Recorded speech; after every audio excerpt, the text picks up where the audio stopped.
नमस्कार दोस्तों। मार्क ने बाइबल में लिखा है, believe that you have received it and it will be yours.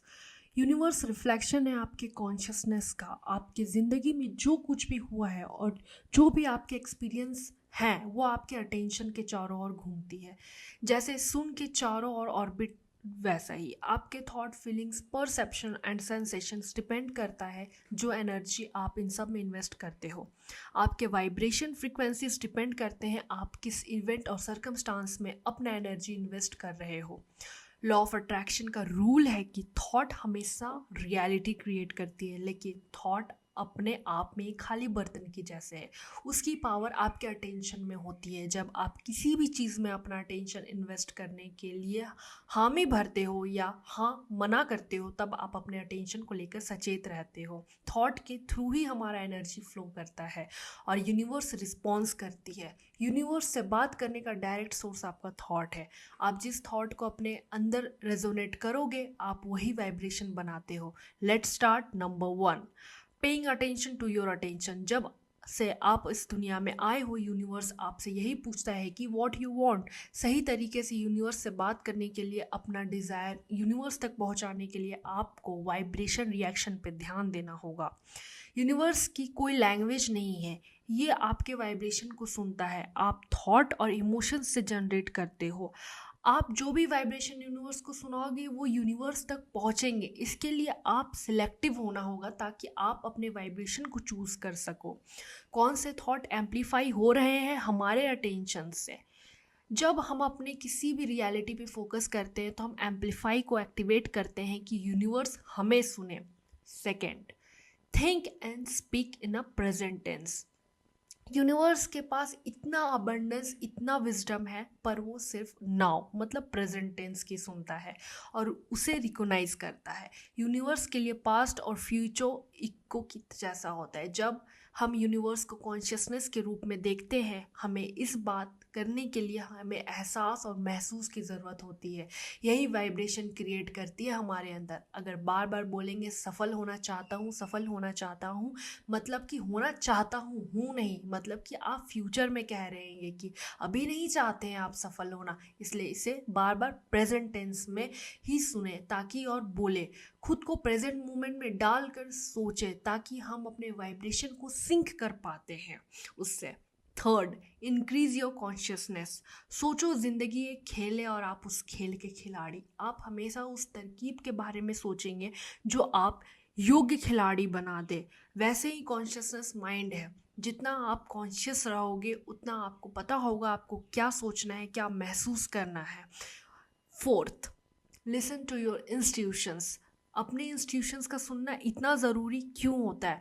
कई बार आप अपने लाइफ के मोमेंट्स पर ध्यान दोगे तो ऐसे मोमेंट्स आते हैं कि आपका मन करता है कि आप अपने अंदर की सुनो। आपके मन के आवाज़ कुछ और बोल रहे होते हैं और आप कर कुछ और रहे होते हो।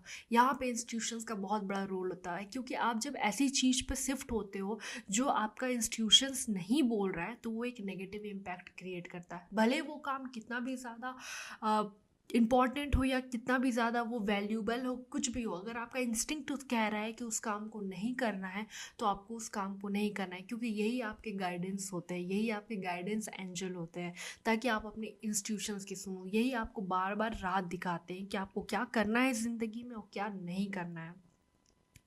साथ ही साथ यूनिवर्स आपको आपके इंस्टीट्यूशंस के थ्रू ही बताता है। आप अगर यूनिवर्स को कहते हो कि यूनिवर्स मुझे आप बताओ, मुझे गाइड करो, तो यूनिवर्स आपको इसी के थ्रू गाइड करता है। Fifth and last one, a very important, repetition. Repetitions का इतना बड़ा इंपॉर्टेंस इसलिए क्योंकि यही आपके सबकॉन्शियस माइंड को प्रोग्राम करता है। आप बार बार अगर किसी भी चीज़ को रिपीट करते हो कंटिन्यूसली, तो वो चीज़ आपकी रियलिटी बनती है। क्यों? क्योंकि वो चीज़ आपके सबकॉन्शियस माइंड में जाके बैठ जाती है और वही चीज़ आप सोचते हो। क्योंकि आपके ब्रेन को ये बात नहीं पता है कि इमेजिनेशंस में और रियलिटी में क्या फ़र्क है, क्या चीज़ रियलिटी और क्या आप मैनिफेस्ट कर रहे हो उसमें क्या डिफरेंस है, उसको नहीं पता है। इसलिए आपको सबसे पहले ये बताना है अपने आप को कि आप रिपीट करो हर एक चीज़ को। अगर आप चाहते हो बार बार अपने लिए अच्छा महसूस करना, तो बार बार खुद से कहिए I am happy, I am loving, I am caring for my self, I love my self. ऐसा कहने से आप बार बार अपने आप को ये अलर्ट कर रहे हो कि आपको अपने बारे में अच्छा सुनना है और आप अगर इसे दिन भर में 4 5 6 7 बार खुद को बोलोगे तो आप पाओगे कि कुछ दिन के बाद, कुछ टाइम के बाद आप इस चीज़ को एक्सेप्ट कर चुके हो कि आप सच में बहुत खुश हो और आप सच में अपने आप के लिए बहुत केयरिंग और अपने आप से प्यार करते हो। तो इस वीडियो में हमने जाना कि हम यूनिवर्स से कैसे बात कर सकते हैं। सबसे पहले है कि pay attention to your attention, कि अपने अटेंशन पे ध्यान दो कि आप क्या चीज़ पे अटेंशन दे रहे हो। Second one is increase your focus और इंक्रीज योर कॉन्शियसनेस, कि अपने कॉन्शियसनेस लेवल को बढ़ाओ, कि आप देखो चारों ओर। थिंक इन प्रेजेंट, कि आप अभी प्रेजेंट मोमेंट में देखो कि आप क्या कर रहे हो। फ्यूचर की छोड़ दो, पास्ट की छोड़ दो, जो हुआ भूल जाओ। अगर आप यूनिवर्स से बात करना चाहते हो तो आपको प्रेजेंट टेंस में सुनना होगा। Third one is focus, increase your focus and consciousness. क्यों? क्योंकि जब आप किसी भी चीज़ पे पूरा ध्यान लगाते हो तो आप वहाँ पे अपनी पूरी एनर्जी डाल रहे होते हो। Fourth one is listen to your guidance, जो कि आपके इंस्टीट्यूशंस है। अपने इंस्टीट्यूशंस की हमेशा सुनो। अगर आपका मन कर रहा है कि ये चीज़ गलत है तो उस चीज़ को मत करो। अगर आपका मन करता है कि ये करना है तो उस चीज़ को ज़रूर करो। अपने इंस्टिंक्ट की हमेशा सुनो, वो आपको हमेशा गाइड करेंगे। एंड 5 एंड लास्ट वन जो इसमें बात किया हमने वो है रिपीटिशंस, मतलब बार बार रिपीट करना किसी भी चीज़ को प्रेजेंट टेंस में, जिसको एक तरह से अफर्मेशंस भी बोलते हैं हम। बार बार अगर हम रिपीट करते हैं, बार बार हम इस चीज़ के लिए बार बार सोचते हैं कि ये चीज़ हो रहा है, ये चीज़ हो रहा है, ये चीज़ हो रहा है, तो हमारा ब्रेन इस चीज़ को एक्सेप्ट कर लेता है कि ये चीज़ रियलिटी में हो रहा है और ये एक दिन हमारी रियलिटी बन जाती, क्योंकि वो चीज़ हम अपने ब्रेन को कह रहे होते हैं और डायरेक्टली इनडायरेक्टली हम उस चीज़ को यूनिवर्स को कह रहे होते हैं। तो हमेशा याद रखिए कि ये 5 तरीके हैं यूनिवर्स से बात करने के लिए। आप इसी 5 तरीके से यूनिवर्स से बात कर सकते हैं। So we will meet in next video. तब तक के लिए टेक केयर, नमस्ते और अपना ध्यान रखिए।